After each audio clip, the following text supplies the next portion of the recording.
My name is Elena. I was 26 when I gave birth to my beautiful baby boy, Noah. He was tiny, soft, and perfect in every possible way. When I first held him in my arms at the hospital, I promised him one thing. No matter what happens, Mama will always protect you. But I didn't know that promise would be tested sooner than I ever imagined. My husband, Daniel, seemed happy when Noah was born. He smiled for pictures, he posted on social media, he told everyone he was proud to be a father. But his mother, Margaret, was different. From the first day, she looked at Noah like he belonged to her. Margaret had always been controlling. She controlled Daniel's clothes when he was young, she chose his college, she even tried to interfere in our wedding plans. After Noah was born, she visited every single day. At my age, I deserve to enjoy my grandson, she would say. At first, I didn't mind. I thought she was just an excited grandmother. But slowly, things began to change. She started criticizing everything I did. You're holding him wrong. You don't know how to feed him properly.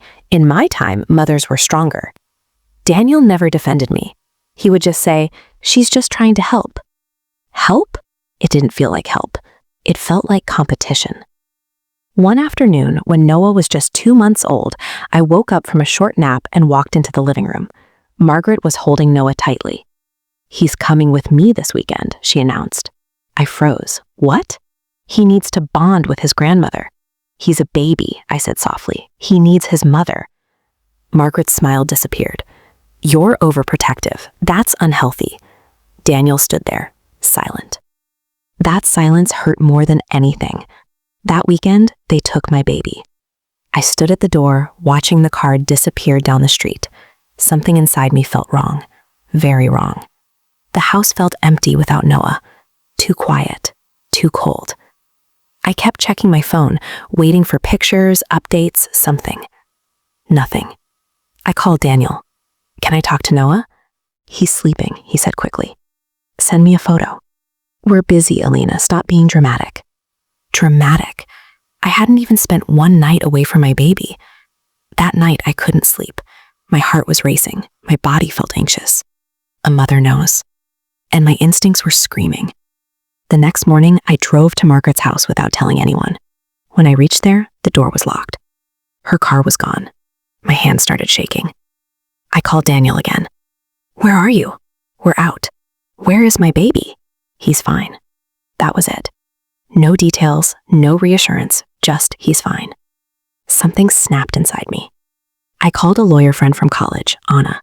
She told me something that made my blood run cold. "Elena, if your husband files for custody and claims you're unstable, it can get complicated." "What? Why would he do that? Has his mother been influencing him?" Suddenly, everything made sense. The daily criticism, the constant comments about me being too emotional, the way Margaret kept saying, "A child needs a stable home." Were they planning something? That evening, Daniel came home alone. "Where's Noah?" I asked, panic rising. "He's staying with Mom for a few more days." "No," I said firmly. "Bring him back." Daniel's face hardened. "You need to calm down, Elena. You're not thinking clearly." That sentence scared me the most. The next day, I went to Margaret's house again. This time she opened the door, and Noah was inside. I rushed forward, but she blocked me. "He's sleeping." "I want my son." She crossed her arms. "You're not fit right now." The words felt like knives. "What are you talking about?" "You cry too much. You're unstable," Daniel told me. I felt dizzy. They were building a story where I was the problem, a story where I was the crazy mother. "I carried him for 9 months, I whispered. "You don't get to decide I'm not fit." Margaret leaned closer. "You don't understand something, dear. Daniel listens to me." And that was the truth. I pushed past her and picked up Noah. He started crying softly, recognizing my touch. That moment reminded me of who I was. I was his mother, and I wasn't going to let anyone take that away. Margaret threatened to call the police. "Go ahead," I said.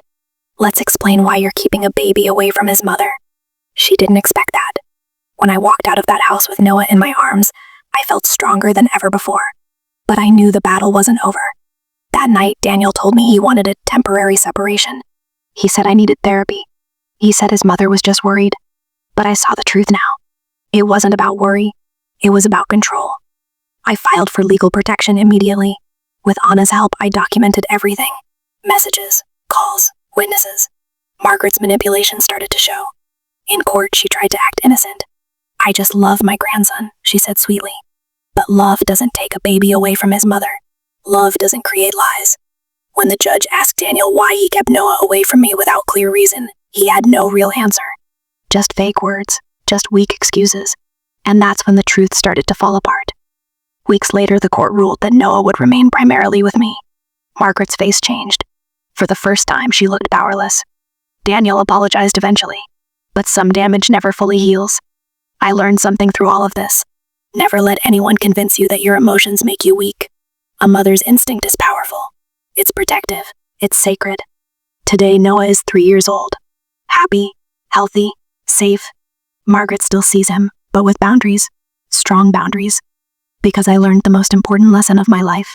When someone tries to take your child, you don't stay quiet. You fight. And you win. After the court hearing, I thought things would calm down. I was wrong. Margaret stopped calling. She stopped texting. She even stopped coming to visit Noah. At first, I felt relieved. But soon, that silence began to feel dangerous. Margaret was not the type of woman who gives up quietly. She was the type who waits, plans, calculates. Daniel moved into a small apartment nearby during our separation. He started coming to see Noah twice a week as ordered by the court. But every time he visited, something felt off. He would ask strange questions. Does Noah cry a lot at night? Do you ever feel overwhelmed? Are you taking care of yourself mentally? At first, I thought maybe he was concerned. But then I noticed something. He was recording. Not obviously, but subtly. His phone would always be placed on the table, camera facing us. One afternoon, I confronted him. "Are you recording me?" He laughed nervously. "You're imagining things again." That word. Again. They were still trying to build the same story. That I was unstable. That I was paranoid. But this time, I was prepared. I started documenting everything. I bought small home cameras. I saved every message. I wrote down dates and conversations. If they wanted to play smart, I would play smarter. Because I wasn't just fighting for myself anymore. I was fighting for my son's future. 2 months passed. Things appeared normal on the surface. But then one night I received an anonymous message. "You should check Daniel's recent court consultation." My heart dropped. I immediately called Anna. She checked public records. And there it was. Daniel had met with a new lawyer. A custody specialist. He was preparing something. That night I couldn't breathe properly. Was he planning to take Noah again? Was Margaret pushing him? The next week I found out the truth. Daniel filed for full custody. The reason? He claimed I was emotionally unstable and suffering from postpartum psychological issues. I felt like the ground disappeared beneath me. Postpartum depression is real. Many mothers struggle. But I had never been diagnosed. I had never been treated. They were using stereotypes to attack me. Margaret was smart. She knew courts take mental health seriously. They were building a narrative. Emotional mother. Unstable behavior. Overprotective. Aggressive toward grandmother. It was a perfect trap. But they underestimated one thing. My strength. The day I received the custody papers, I broke. I sat on the kitchen floor while Noah was sleeping in his crib. I cried silently. Not because I was weak, but because I was tired. Tired of defending myself. Tired of being painted as the villain. Tired of fighting alone. Then I looked at my son, his tiny chest rising and falling peacefully. And something inside me changed. If they wanted to question my mental health, fine. I would prove them wrong. I voluntarily went to a licensed therapist. I completed a full psychological evaluation. I attended parenting workshops. I asked my pediatrician for written statements confirming Noah was healthy, happy, and well cared for. If they were building lies, I would build evidence. Real evidence. The final custody hearing lasted 6 hours. 6 hours of questions. 6 hours of tension. Daniel's lawyer tried to make me look emotional. "Did you ever cry when your baby was away?" "Yes," I answered. "Did you ever feel anxious?" "Yes." "And do you consider that stable behavior?" I looked directly at the judge. I consider that the behavior of a mother who loves her child. Silence filled the courtroom. Then Margaret testified. She said she was concerned. She said I was too attached. Too attached. To my own baby. But then something unexpected happened. Anna presented the recordings from my home cameras. The ones showing Daniel placing his phone secretly. The ones where Margaret said, "Soon he'll be living with us permanently." The courtroom went quiet. The judge's expression changed. Margaret's confidence cracked. For the first time, she looked nervous. Under pressure, Daniel finally admitted something. His mother had convinced him that I wasn't strong enough. She told him she would ruin the child. She told him she could provide better stability, better routine, better discipline. He said he believed her, because he always had. Margaret tried to interrupt, but the damage was done. The judge saw it clearly now. This wasn't about concern. This was about control and manipulation. When the judge announced the decision, my heart was pounding so loudly I could barely hear. Primary custody, mother, father, supervised visitation for 6 months. Reason: attempted emotional manipulation and lack of evidence against mother. I felt